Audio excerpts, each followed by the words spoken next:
Hey, it's your old pal Lucid Stu again. In this video, we're going to take a look at a hypothetical high-speed rail route with fewer maps and more 3D graphics. We're going to return to the Chicago Hub network to visualize one of many possible routes between Chicago and Detroit. Quick background on why this pair of metros is important. The Chicago Metro is home to 9.6 million people, making it the third largest in the US. The Detroit Metro has a population of 4.3 million, the 14th largest. Their combined population is 13.9 million, which is the 5th largest pair in the country that doesn't include New York City. Depending on the route, the distance is roughly between 250 and 300 miles, which is right in high-speed rail's wheelhouse. We're going to start off in Chicago at Metro's Millennium Station.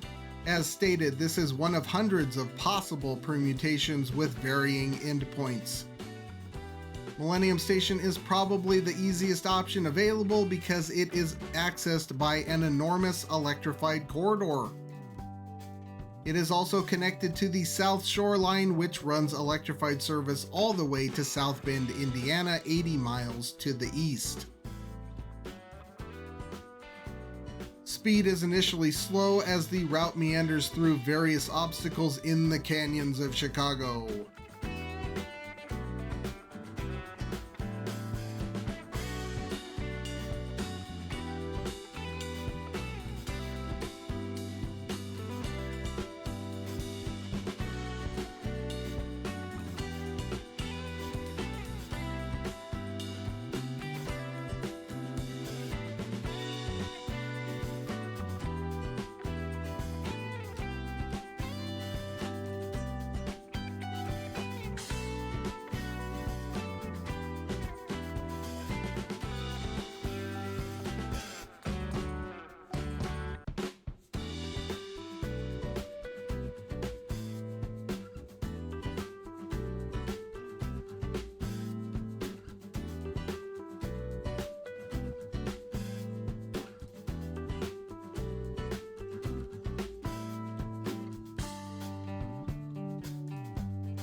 Eventually, things open up to 150 miles per hour and then our hypothetical full service speed of 200 miles per hour after exiting a broad curve in the Hyde Park area.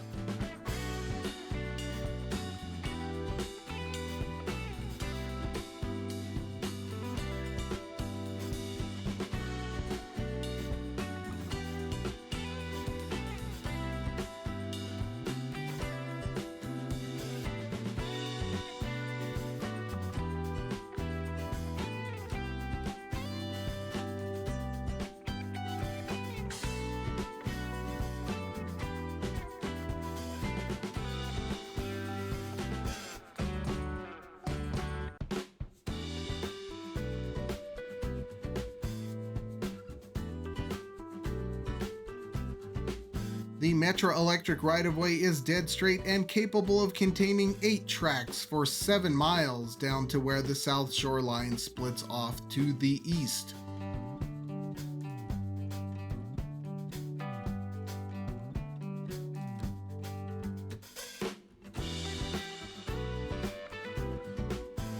The current transition is slow speed but can be upgraded to 110 miles per hour.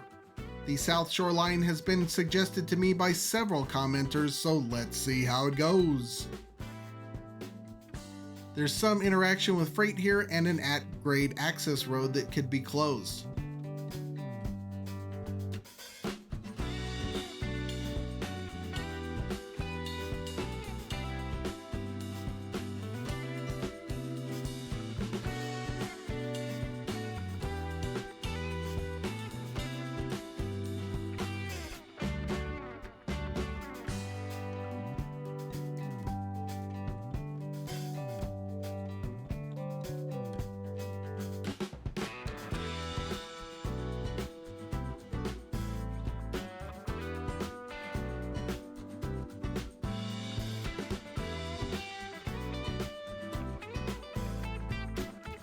Staying at 110 miles per hour thanks to curves like this one.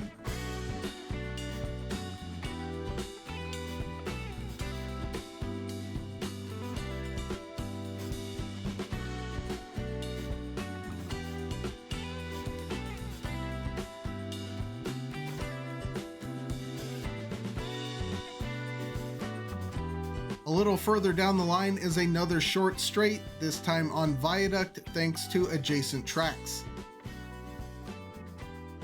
This is probably the trickiest portion, but because this is constantly punctuated with mid-speed curves, you won't get over 110 miles per hour.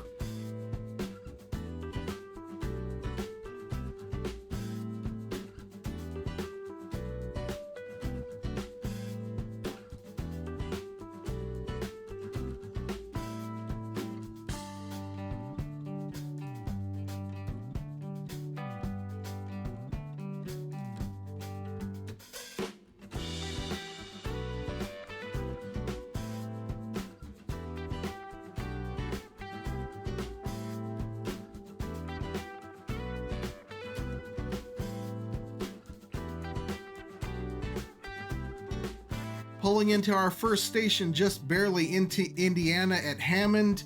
Two commuter lines converge here, not totally necessary as a high-speed rail stop, but might make a good regional stop.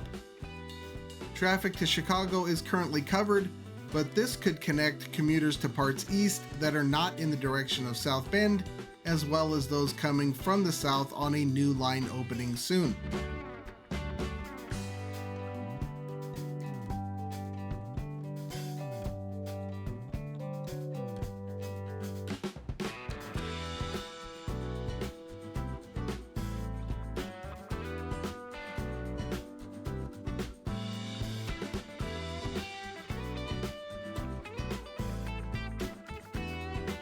East of there, the South Shore line is grade separated for a while and then quite constrained by roadways in a stadium.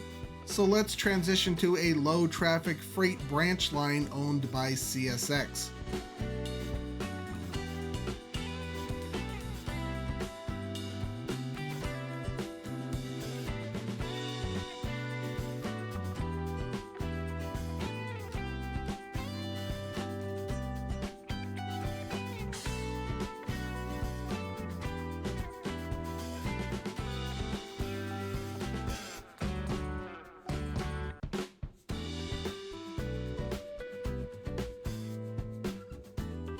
I picked this route because it matches up with Amtrak's ambitions to run between Chicago and Detroit via Fort Wayne, Indiana.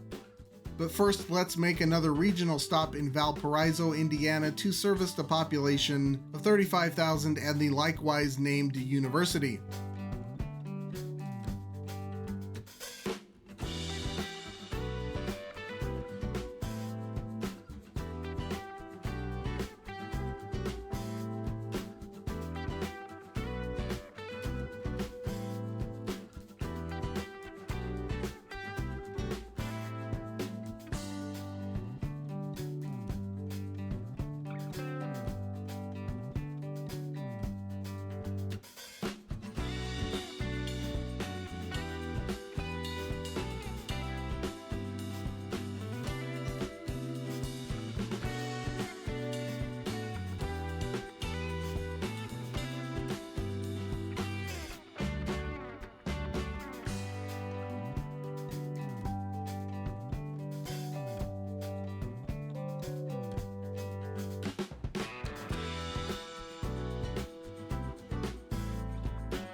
The route between Valparaiso and Fort Wayne is interrupted by small to mid-sized railroad towns about every 10 miles, which is an issue with utilizing freight rights of way for high-speed rail in open country.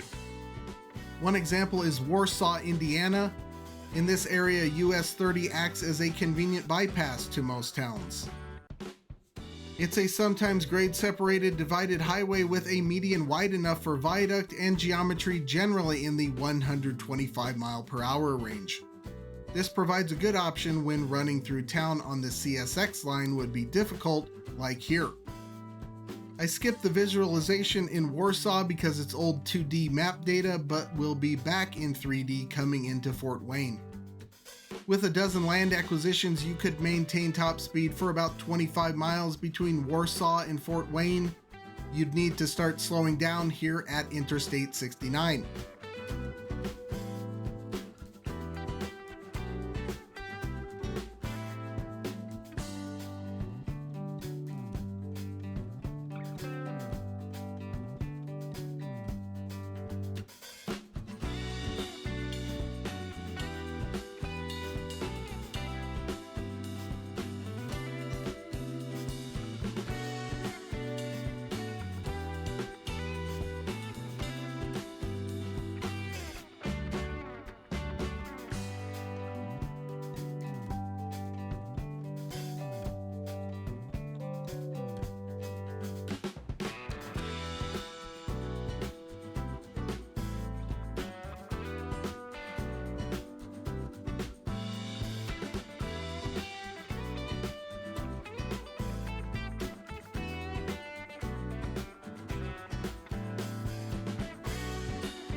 In downtown, the rails run on a wide elevated berm that used to serve as the train station. The old Pennsylvania Railroad Station building is still here and could be repurposed, at least as an entrance to a high-speed station. I have the high-speed rail station elevated, which may be necessary to avoid freight. The Fort Wayne Metro has a population of 430,000, and the area around the station presents some interesting development opportunities, some already in progress.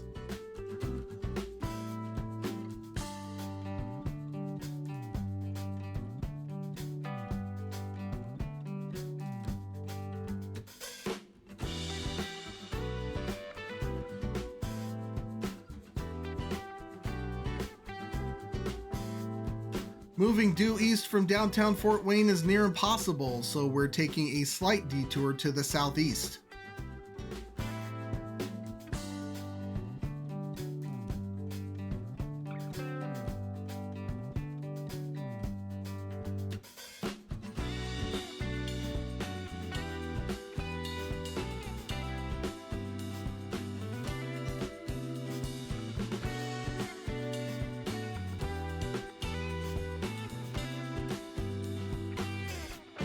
We'd need to go cross-country a couple of places, use the Interstate 469 right-of-way for a mile, and then hook up with the Woodburn branch, owned by Norfolk Southern, and the Napoleon, Defiance, and Western Railroad. US 24 runs roughly parallel and would play a similar role to US 30 west of Fort Wayne in bypassing small towns. I plan on bypassing Toledo, Ohio. As a result, along the Woodburn branch, Defiance and Napoleon are the only cities of any notable size that we'd run through in Ohio. So we may need to throw Ohio a bone with a couple of regional stations. Toledo could have a slower speed branch line, less concerned with grade separation, stopping at the current Amtrak station.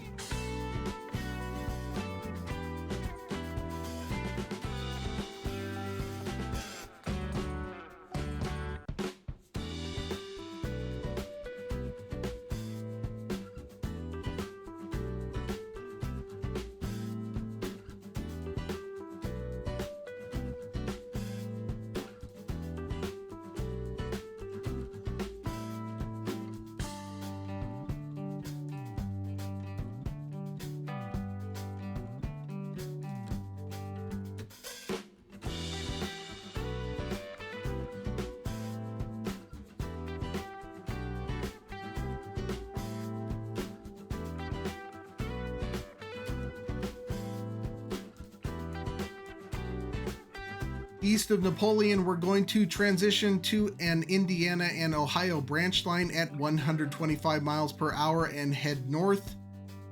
That's about the speed that US 24 would be affording in the area anyway.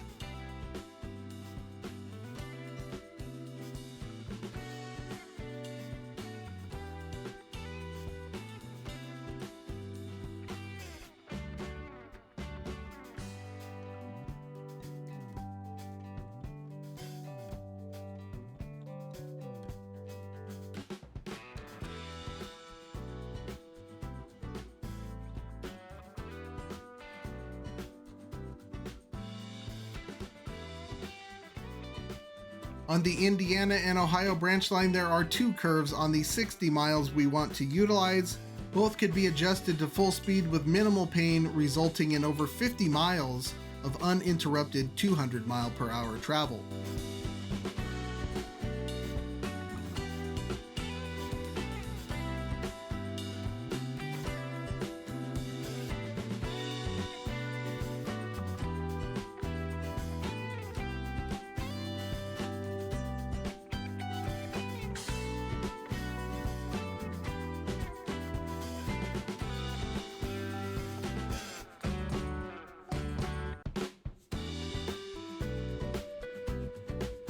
The line runs through a few small towns.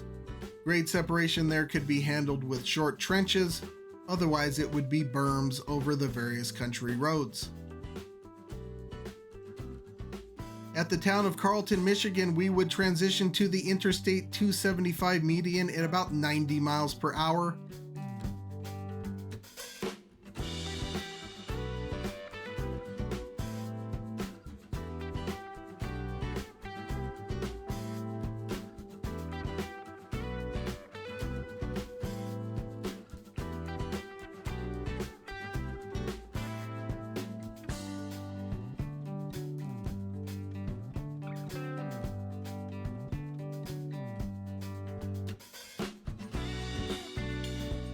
Michigan has many highways with plentiful medians. However, very few are straight. Interstate 275 is no exception, with 5 curves in the 6 miles we would need to use it to end up going under Detroit Metropolitan Wayne County Airport in a 7-mile long tunnel connecting to a station under the airport and Interstate 94 on the other end.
Interstate 94 is 125 mile per hour capable for about 7 miles before reaching a Norfolk Southern main line we need to get into at the gigantic Ford Rouge River plant.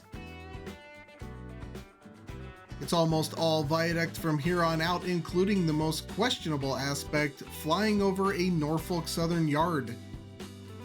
It looks doable if NS allows it.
We'll take out a few structures and we're at our destination, the old Michigan Central Station site, hooking up with Ford's redevelopment of that area.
So that is what one possibility of this route connecting 14 million people might look like.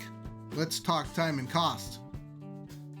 Chicago to Fort Wayne, 154 miles at 1 hour and 5 minutes, an average of 142 miles per hour.